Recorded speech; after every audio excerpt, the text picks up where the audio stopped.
Now, on 105.9 FM and streaming worldwide on the WMAL app. O'Connor and Company. Good Tuesday morning to you. It's 7:06 now on O'Connor and Company. Thanks for tuning in here to our morning extravaganza. We got a busy 8 o'clock hour. We'll kick things off with the chairman of the FCC, Commissioner Brendan Carr. And then at 8:35, we'll speak with the chairman of the Judiciary Committee in the House, Jim Jordan. Wonder how this whole Epstein thing is sitting with him. Are you going to He ask oversees him? all that, right? Maybe we'll have some hearings about that. Anyway, that's all coming up. We've also got some questions about James Comey and Christopher Wray. Lots of stuff to talk to Jim Jordan about.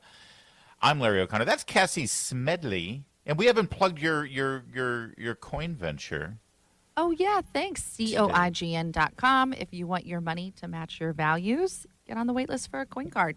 It's that Works simple. like every other credit card you've ever had in your wallet, except this one doesn't support woke causes. That's right. You don't want your interest fees or your credit card fees to go to pay for, stuff you don't agree with. Coins got you covered. I love that. Yeah. Thank you.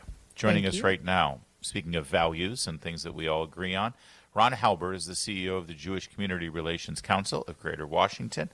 And I am a proud supporter of the State of Israel. Ron, I love telling people that I'm a Catholic Zionist, and they don't know what to make of it. But it makes sense. It works, I promise. Yeah, you and Joe Biden. Whoa, hey. You're both Catholic Zionists. Is he a Zionist, though? I don't know. Yeah, he said, I'm a proud Zionist. You don't have to be Jewish to be a Zionist. That was one of Joe Biden's favorite things to say. So. I'm a little less tolerant of Hamas than our former Catholic so-called president. Ron, thanks for joining us yesterday. Benjamin Netanyahu had a meeting with the president and his team there. And boy, oh boy, you would think there's no daylight between these two. The good feelings and vibes seemed to be flying there when the cameras were on. Yeah, it was really I think it was what we expected, and it was expected when you have two leaders of two nations that together accomplished quite an offensive military action against Iran, and were there to show mutual admiration. I think that shone through. In fact, Benjamin Netanyahu presented the president with a letter that he had drafted for the Nobel Committee nominating President Trump for the Peace Prize. Well, from the Israeli perspective, unabashed American support has allowed the Israelis to help bring peace in the region. Now, it didn't happen diplomatically. It happened because of the military defeat of Hamas, Hezbollah, the overturn of Syria, the removal of Iranian as a ballistic and nuclear threat. And for Israel, that's created an entire new strategic situation where she has a greater chance where her neighbors don't present the same threat they do, and has ushered in the possibility of other countries now realizing that peace through strength is the formula that works in the Middle East and could possibly enter in a new age. So how does peace through strength manifest post-Iran bombing raid now that Witkoff has revealed that they're going to be holding new talks on a new nuclear deal, which, again, I'm not sure how we or why we should trust the Iranian government with any kind of nuclear deal. I mean, it doesn't matter what they agree to. How do you know that they're adhering to it? And then also the move toward a ceasefire deal with Hamas. Well, I think at this point, there's a tremendous amount of domestic pressure in Israel for a ceasefire. 70% of Israelis want it. Most Israelis want this peace, want a ceasefire. The military has already informed the political leadership that there's really nothing left to accomplish strategically in Gaza, so and wants to avoid being brought into a grinding war, and therefore it's time to make a deal. I think a lot of there's going to be parts of the deal that are going to be difficult for Israelis to swallow, which is, for example, waiting 60 days to only get half of the bodies back and half of the live hostages, and the idea that Israel, the one thing that's going to be very difficult to convince the Israelis to do, which is that there will be a permanent ceasefire as long as negotiations are going, which obviously gives Hamas the ability to keep drawing out the conflict. And I don't think the Israelis will go for this. They want all their people home yesterday. Yeah, but that's the maddening thing about this, Ron, that we're having this conversation about a ceasefire and the terms while they're still holding on to hostages. I thought there was a time where, nothing moves forward until everybody is released. Then maybe we can talk. Are those days behind us now? Is that just not going to happen? Yeah, I mean, let's face it. This is an ideological terrorist group that's willing to fight to the death of their last civilian. The lives of their own people really don't mean much to them. And the only thing that they care about, to them, victory is having one person being able to hold the flag, saying they survived. And therefore, the only shit that they hold at this point are the lives of, our 30 bodies and the lives of 20 innocent people who should have been released. And Israel is not going to get those people home unless they make, unfortunately, some very painful concessions. But that's just the reality.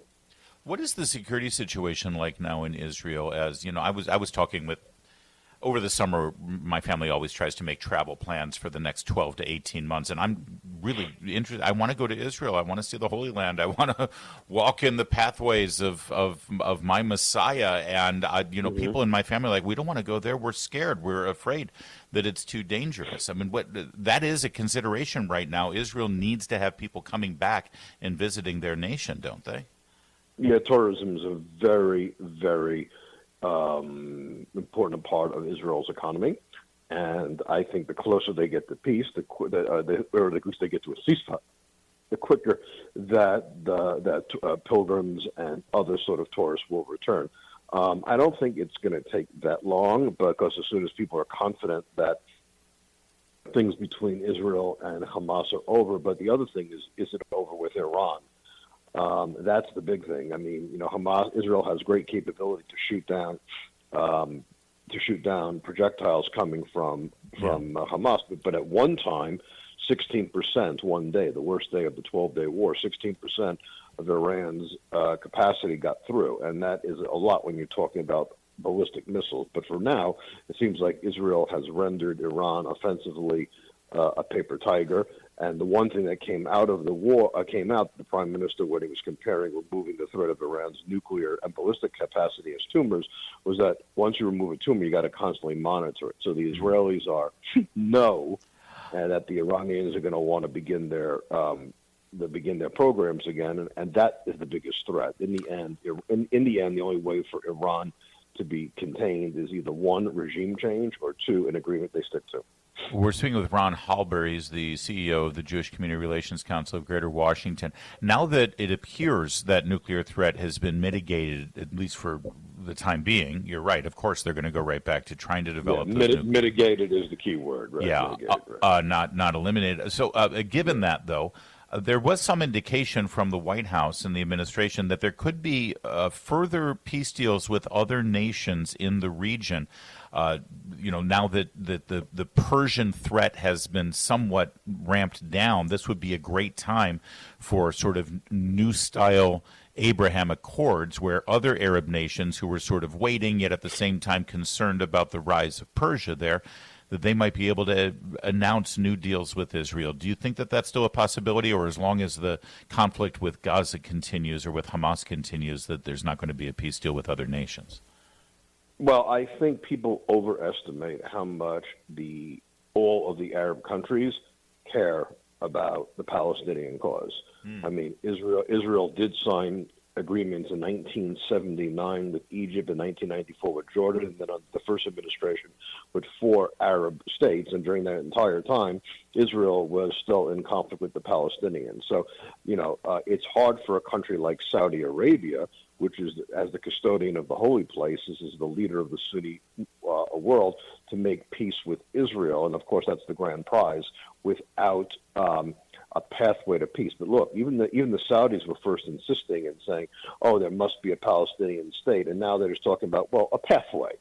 So that they've already lowered the thing. I think the greatest possibility is for a peace agreement with Syria, and I think if that happens, you will see then there'll be pressure building on the Saudis. Some of the Saudi conditions are a defense pact with the United States and the ability to have a domestic nuclear thing, so that would probably pose some difficulties for the Israelis. But I certainly believe that the collapse of the proxies of these regimes, which were actually destabilizing Arab countries around the region, because these were armies in their own countries, that we are in a better position for peace in the next year. I would be startled in the next year if Israel did not announce a new a peace agreement with a new Arab state, and I do think there will be more agreements in the coming years. That would be an amazing thing to see, Ron. From your lips to God's ears. Thanks for joining us. My pleasure. Thank you, sir.